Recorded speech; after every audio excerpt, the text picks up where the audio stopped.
Today's episode is the series finale of the Summoner's Beasts, a saga set within my original Multiverse Tales stories. If you happen to click on this video out of context of the full series because there is a version of Godzilla on the thumbnail, I highly recommend going back to the start of the Summoner's Beasts playlist, which I'll link in the cards and description, which will also get you caught up on the most interesting stuff happening in Multiverse Tales this year. But anyway, now on to the finale. Let's go! Hit like, if you want. Subscribe, if you feel like. But either way, enjoy the show. Have you brought me here to finally devour the summoner? Snarled the vicious, unkillable dragon. Its voice alone was enough to shake the bones in my body. Always a joker, Snagabasmore. I told ya this is a friendly match. Tayrun and his friends are your allies now. Torreli replied casually to the fiend. I have no allies. I barely tolerate you, Archon. Such a sweet talker, Yar. Now go on, play with your old friend Tiklayaz. I backed away slightly. Torreli, how is that monster back? We killed it with a weapon strong enough to slay the Reaper. She was clearly enjoying my fearful response. Oh, I'm well aware, but you see, I'd been looking forward to coming to this world so I could make friends with this beautiful monstrosity. Snagabasmore, or the Unkillable Dragon as the Slayers called him, is an anomaly of the multiverse. Even us Archons aren't sure how a monster as deadly as him came to be, and yet versions of him pop up here and there. They're always able to adapt to anything that tries to hurt him or stop him or kill him. Only thing they can't adapt to is the Reaper's own energy, and, apparently, weapons made from it. The fact that you actually managed to kill him just before I finally took physical form really put a damper on me plans. So as soon as you killed him, I got to work putting his energy back together from the known physical realm to make him one of me demon generals. Took a long time, but I got it eventually. And as long as I let him run rampant on worlds where he can destroy whatever he wants, ones with no sentient life, of course, he does what I say when I call on him. Also because he secretly loves me. I despise all humans and demons and beasts and beings alike. It roared. Oh, he doesn't mean that. Or maybe he does, but I'm an exception. I stared at the monster for a moment. I then looked down at the crowd of onlookers, many of whom seemed as uncomfortable as I was. I looked specifically to my love Kayla, who'd been there to help on the day we managed to rid my world of this monstrosity. She shrugged, clearly unsure of what I should do as well. Finally, I crossed my arms. No, I'm sorry, this battle is over. I trust you, but I don't trust that dragon. I'm not putting the life of my summons at risk for what was meant to be a battle largely for entertainment and training purposes. Torreli rolled her eyes.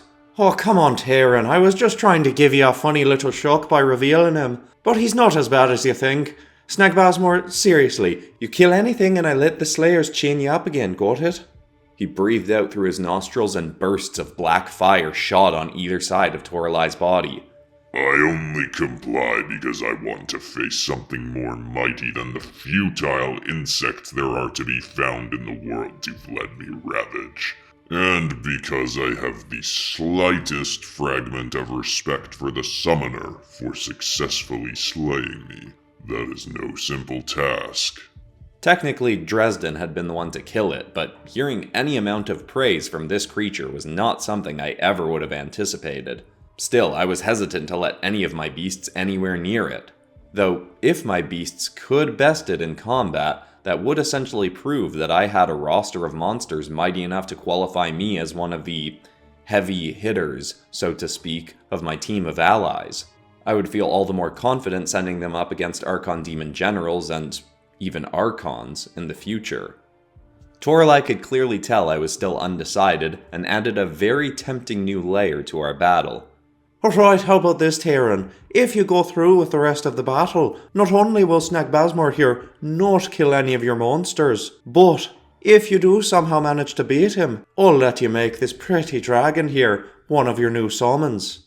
My head lurched back in shock as if I'd been struck in the face. You'll what? I don't trust that dragon to fight my creatures. Why would I trust it to do what I say when summoned by me? To my surprise, the dragon itself replied. The embarrassment of being summoned by a feeble human is outweighed only slightly by my desire to try my might at devouring an Archon demon. Call upon me at any time when you are not facing an Archon, and I will melt the flesh from your bones, then melt your bones for good measure and devour the liquefied remains. But I do wish to see how I could fare against the flesh of an Archon. Torreli grinned. And you've got that pretty little stone that upgrades your summons now. I think that an upgraded Unkillable Dragon could go one-on-one against most of me siblings. So just imagine what it could do if it fought alongside you lot. Might even have a chance against Eldrorok someday.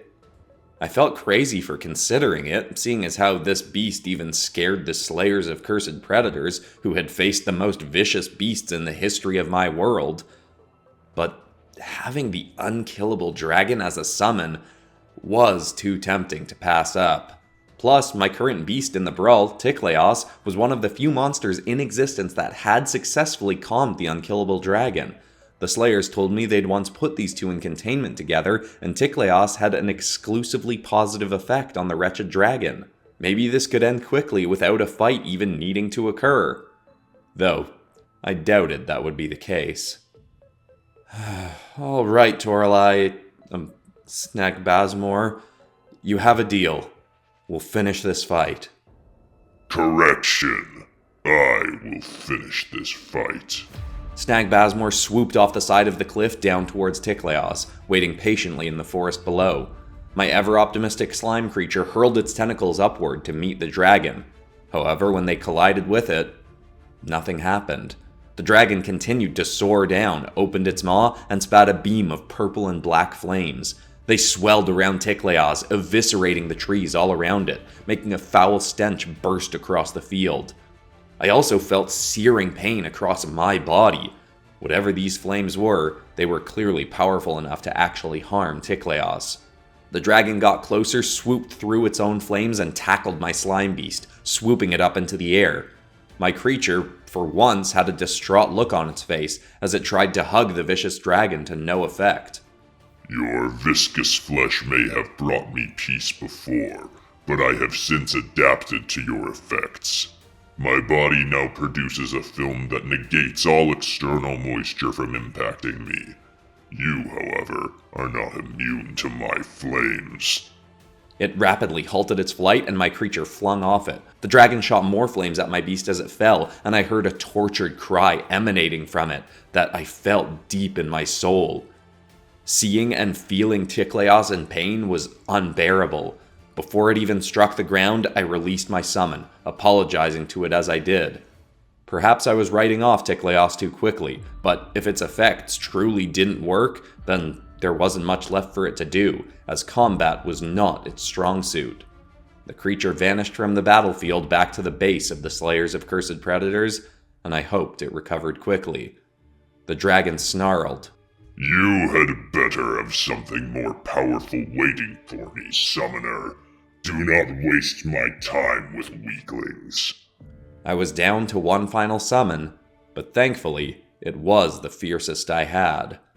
I call upon the aid of Gojirolith. Summon forth, great beast. A familiar, thundering cry bellowed across the battleground as the mighty ancient beast appeared. But I wasn't done with my summon yet.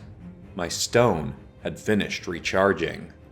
I call upon the power of the Kuznet Stone. Elevate the great beast, Gojirolith. Rainbow lights burst from my wrist. To my shock, my own body hovered off the ground briefly as those same lights swirled around Gojirolith.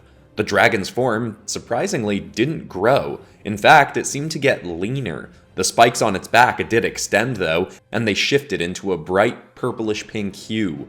More spikes grew from the tip of its tail, making its end like a glimmering axe. It also grew 2 more arms, making it no longer a wyvern and giving it more claws with which to brawl. Its body quaked with power as it flapped in the air next to me, leering at the Unkillable Dragon. Ah, so the mighty Gojirolith. Snag Bazmore snarled. You should have awakened to face me a very long time ago. Though it would be a fairer challenge for me to face your ancestor. My mighty dragon roared once again, but this time the cry came with a cannon of pink atomic breath exploding from its throat. The strike immediately burned right through the Unkillable Dragon's wing and made it fall to the ground below. Before hitting, however, it spun itself around and landed on its feet. As it slowly raised its head, its wing rapidly healed, with purple streaks and veins now forming through it. You wasted your shot. That won't work twice. Gojirolith soared towards it, firing more of its atomic breath. The shot hit, but barely pushed Snagbasmor backwards. The pink flames just danced across its flesh, no longer having an effect. They almost seemed as though they were charging Snagbasmor's might. Still, Gojirolith continued to fire until it tackled its foe and bit into its shoulder. It drove it into the ground, thrashing its head back and forth, trying to tear its wing off. A vicious bite you have, but it pales in comparison to my own. Snagbasmor chomped onto Gojirolith's wing, and instantly I felt daggers piercing my flesh. Luckily, Gojirolith had faced worse. Still holding its grip, my dragon swung the Unkillable Dragon over its head and slammed it onto the ground behind it, so its belly was exposed. It then swung its axe-like tail and pierced right into the Unkillable Dragon's stomach. It hurt enough for the monster to release its bite. On top of that, Gojirolith's tail lit up in even more light. Then an explosion of purple flames burst from it inside the Unkillable Dragon's stomach. The monster shrieked in fury, but kicked the tail blade out of it and scampered backwards. Gojirolith just stood proudly, waiting for its foe to strike. Snagbasmor snarled and fired a beam of its own musky purple flame at Gojirolith, but my beast just let the flames wash over it. I was feeling uncomfortably hot, but Gojirolith was fine. It stomped slowly forward, moving through the flames, then spun around and slammed its tail into Snagbasmor's head. Unfortunately, this time the strike didn't pierce its flesh. The beast was just batted to the side before it quickly recovered and slammed its own tail into Gojirolith. They both began firing their distinct flames at one another, now to very little impact. Though the more Snagbasmor was struck, the more its body evolved. Its flesh became colored with purple streaks, the skeletal frame of its head hardened further, and the green skin around its maw melted away. Black hair stretched out from its skull, and the horns on the sides of its jaw grew. The more it fought, the more its body adapted to face Gojirolith. And yet, it was still not gaining an upper hand in the brawl. Eventually, Gojirolith got its claws into Snagbasmor's back and started flying straight up into the sky above. Snagbasmor slammed its tail into Gojirolith's back and wings, but it kept flying through the strikes. All the while, as they flew, Gojirolith's spikes were starting to glow more and more. I could feel my own body building with strength as well. Gojirolith was readying for a fatal burst of its breath. But it was unclear what it could actually do to the Unkillable Dragon. When they were a few miles into the air, Gojirolith released Snagbasmor. He kicked it in the back as hard as he could, sending the dragon spinning towards the ground. Snagbasmor burst out its wings to recover, but before it could, Gojirolith shrieked and unleashed the most colossal beam it had ever breathed directly into Snagbasmor's back. The Unkillable Dragon's cry of pain was barely audible as it was shot right into the ground and overwhelmed in an eruption of purple flames. The forest all around it was leveled, and a swirling mushroom cloud burst up above where it had fallen. Unfortunately, through those clouds soon came the beating wings of the Unkillable Dragon once again. It soared nearly as fast as Torreli's bird demon and tackled into Gojirolith, relentlessly biting into its wings once again. Do you not understand, ancient beast? Whatever you do to me, I will simply adapt to it. There is no defeating me. And so their brawl went on and on. Snagbasmor may have been able to adapt to everything, but Gojirolith was also determined enough to fight on no matter what. With the upgrade of the Kuznet Stone, while Snagbasmor could harm it, the injuries did nothing to deter my mightiest summon. Though, admittedly, the brawl was taking its toll on me. Gojirolith was fine, but I was starting to grow exhausted. Summoning 5 monsters in a short period had been tiring enough, but beyond that, I felt every bite and burn. Plus, while the injuries didn't seem to be slowing it down, Gojirolith's count of wounds was steadily growing, while Snagbasmor's healed moments after occurring. On top of that, the more viciously these two fought, the more of the wilds around them were scorched. I knew Torreli could grow them back quickly, but there were still innocent creatures being burned up in their battle. Gaining the Unkillable Dragon as a summon wasn't worth the cost of this fight. Were this a genuine battle for the safety of our world, I would have kept it going, but eventually I realized I was fighting for little more than my pride. I was just about to release my summon when, to my shock, Torreli spoke up first. Alright, Snagbazmore, that's enough. We surrender. Her dragon looked at her from the skies above and roared. We what? I've been trusted to protect this world, and instead I've been letting you burn up a pretty corner of it to ash, just because I wanted to see a good fight. It's not right. This battle is over. Tayrun and his summons win. The dragon turned to Gojirolith in the air near it, sneered, then shot back down to the cliff behind Torreli. You test my willingness to work under your command, Archon. Why should I not devour you here and now? She crossed her arms. Because you just saw the upgrade Tayrun was able to give his summons firsthand. I think you want an upgrade like that to take up against one of the other Archons in the future. The dragon looked over at me. Despite seeing it battered quite badly by my own summon, it still gave me a frightful chill to look it in the eyes. It sprung off Torreli's cliff and landed behind me on my own. I turned to face it, tempted to leap off the cliff just to get away. Its head lowered until it was inches from me.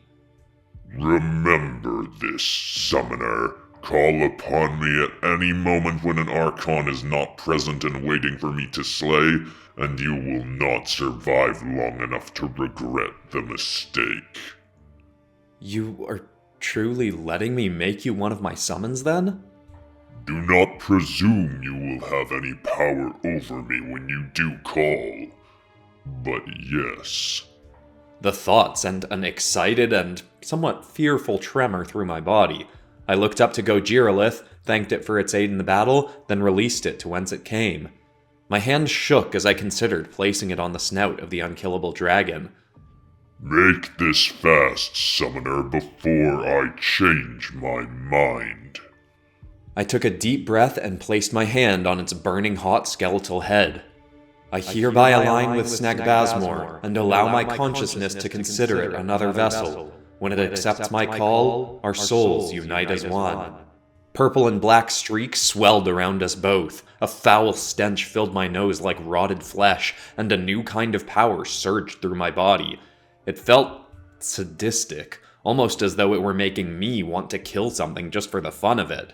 It wasn't a sensation I enjoyed, but I could not deny the overwhelming strength I felt from this bond. All the aches in my body from the day's battle vanished. The bond was made, and the Unkillable Dragon was now one of my summons. There. Now release me and don't call until the time is right. I quickly released my summon, then Torreli sent him back to whatever poor world he'd just come from. There was a pause as we all took in that the battle was over. I was about to flop to the ground in exhaustion when Benny sprung up in a mech armor to the air between us. And in an unexpected twist, Torreli McFantarel surrendered, even though she probably could have won that given enough time, because she felt bad that her dragon was probably burning up a metric butt-ton of squirrels, or whatever lives in the woods around here. So, Tayrun and his Pokemon team and his big flappy Godzilla are the winners!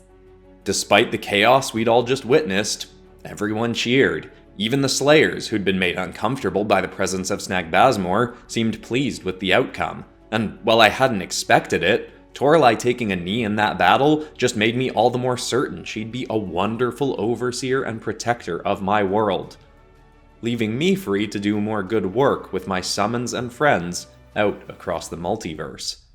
The band of allies watching all parted ways as Torreli used her powers to regrow the forest.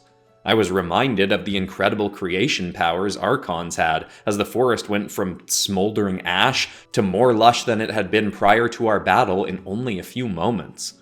It caused me to consider that she may be able to rapidly speed up Dresden's creation of the new Redemption Foundation he was starting. I tried to remember to keep that suggestion in mind for him. Soon, the only people remaining in the forest were Kayla, Astra, and myself. Astra had been spending plenty of time with Torreli in the village of Sethiel over the last week, and was likely heading back with her again now that the battle was finished. It felt odd realizing that I no longer had a need to stick around my world, and could go spend time relaxing with Kayla in her realm, or the realm of the Sharp Tank. I wasn't even sure what I wanted to do next, though I had some ideas. Torreli sidled up close to Astra flirtatiously, then asked me, "So, you don't have to worry about this world anymore? What are you gonna do with all your spare time? Spend more time with the missus?"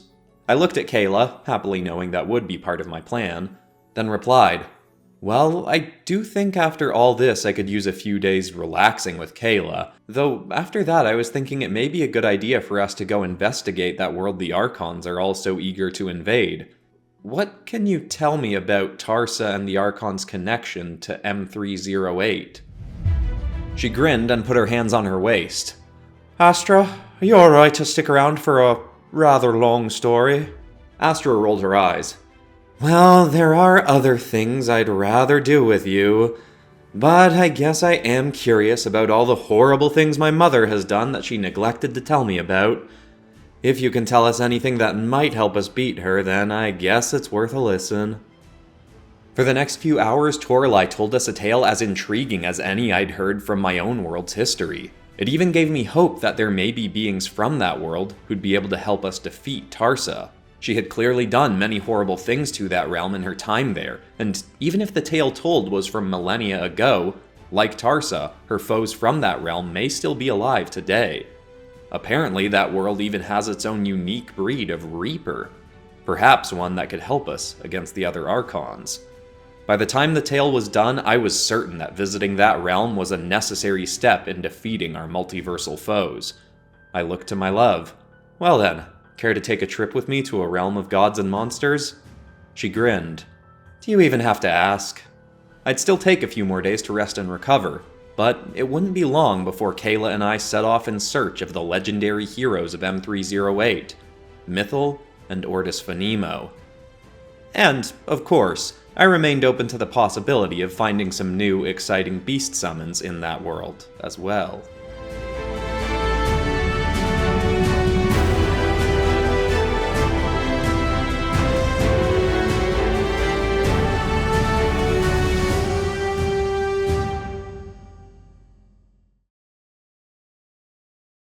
I know I've been slacking on putting up posters from this series and from some of the other series recently on my Teespring store, but I'm definitely going to get a few up after this because I really think this one will make a cool poster. And the stuff from the last 2 episodes in this series as well. But anyway, that brings us to the end of another series. Like Vigilance and Mytholethal, this has wrapped up, and I'm still umming and ahhing a little bit about whether this will be a book. I'm thinking maybe even like a limited release or something, because it is kinda nonsense out of the context of multiverse tales. It doesn't stand alone as well as Mytholethal and Vigilance do. But I don't know, I'll figure it out. I still gotta get those 2 out first anyway. On Monday, I will finally be starting the Trismegistus Academy storyline, and I have written the first script for Fear of the Demon Hunters, so that'll be coming out either next Friday or the following Monday. Huge thank you again to everybody who's been supporting and watching the original stories. They're so much fun to make. I love getting to flesh out the stories more by doing longer running ones. I think it gives a lot more space for character development, and I'm stoked for the next ones that are starting up and to continue Starseed Psyche. But anyway, besides that, that's all for today, except of course for ending this video on some kind of positive or inspiring note. And the thought I want to leave people with today is a quote that I read on a page, I think it was called Third Eye Thoughts on Instagram, and they said, "You glow differently when your confidence is fueled by a belief in yourself instead of by validation from others. Nobody else has to believe in you for you to succeed. You just have to believe in you." I hope that's inspiring. I love you all, and I'll see you all in the next episode on Monday. Goodbye.